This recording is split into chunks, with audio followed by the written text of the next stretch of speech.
মাঝরাতে ঘুম ভেঙে গেল মঈনের। প্রচণ্ড ক্ষুধা লেগেছে। রাতে তেমন কিছু খায়নি, যার কারণে ভীষণ ক্ষুধা লেগেছে। মঈন আতিপাতি করে রান্নাঘরে খাবার খুঁজতে লাগলো। না, কোনো খাবার নেই। ফ্রিজ খুলে দেখল সেখানেও তেমন কিছু নেই। হঠাৎ মঈনের মনে পড়ল কৌটায় বিস্কিট আছে।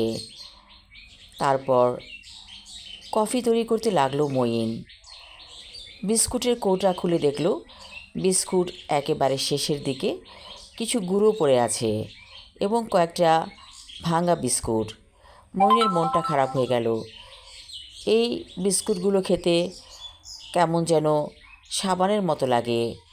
বিস্কুট যখন শেষ পর্যায়ে চলে যায় এবং গুঁড়ো থাকে, সেই গুঁড়োগুলোর স্বাদ অনেকটা গুঁড়া সাবানের মতো। কী আর করা, বিস্কুটের কৌটা রেখে দিল মঈন। এটা খাওয়াই যাবে না। হঠাৎ দেখল মুড়ির কৌটা। মুড়ির কৌটা থেকে মুড়ি বের করলো, তারপর কফির সাথে খেতে লাগলো। কফির সাথে মুড়ি খেতে বেশ ভালোই লাগছে। ঘুমটা ভেঙে গেল কেন? দুঃস্বপ্ন দেখছিল কি মঈন? স্বপ্নটা ঠিক মনে করতে পারছে না।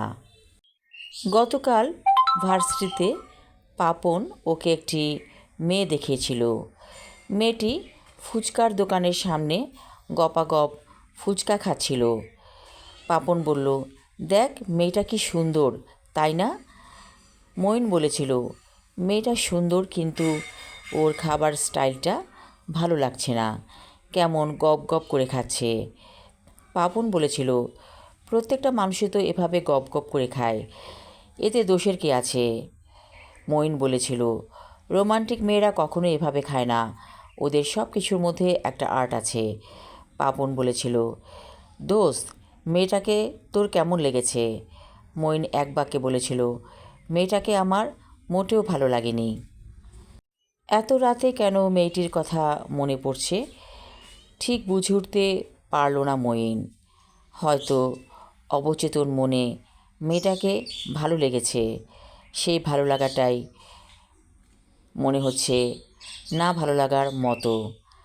কাল দেখা করবে মেয়েটির সাথে, এমনই কথা হয়েছে পাপনের সাথে। কফি খাবার পর একেবারে ঘুমটা ছুটে গেছে। আর ঘুমিয়ে কি হবে? রুমের সাথে লাগোয়া বারান্দার দরজাটা খুলে বেরিয়ে এলো মঈন। বাইরে আকাশের দিকে তাকিয়ে মুগ্ধ হয়ে গেল। কি সুন্দর আকাশ! রাতের সৌন্দর্য দেখে মঈনের কাছে অনেক ভালো লাগছে। রাতের সৌন্দর্য সেরকম করে কখনোই দেখা হয়নি। আসলে সেই মেয়েটি কি ওর মাথায় কিলবিল করছে? কি নাম মেয়েটির? এ কথা তো বলেনি পাপন। হঠাৎ দূরের বারান্দায় দেখল একটি ছায়া মূর্তি। বারান্দাটা ওর বারান্দা থেকে খুব একটা দূরে নয়, কাছেই বলা চলে। মেয়েটি বলল, ভালো আছেন? অবাক হয়ে গেল মঈন। কে এই মেয়ে? ওর সাথে কথা বলছে?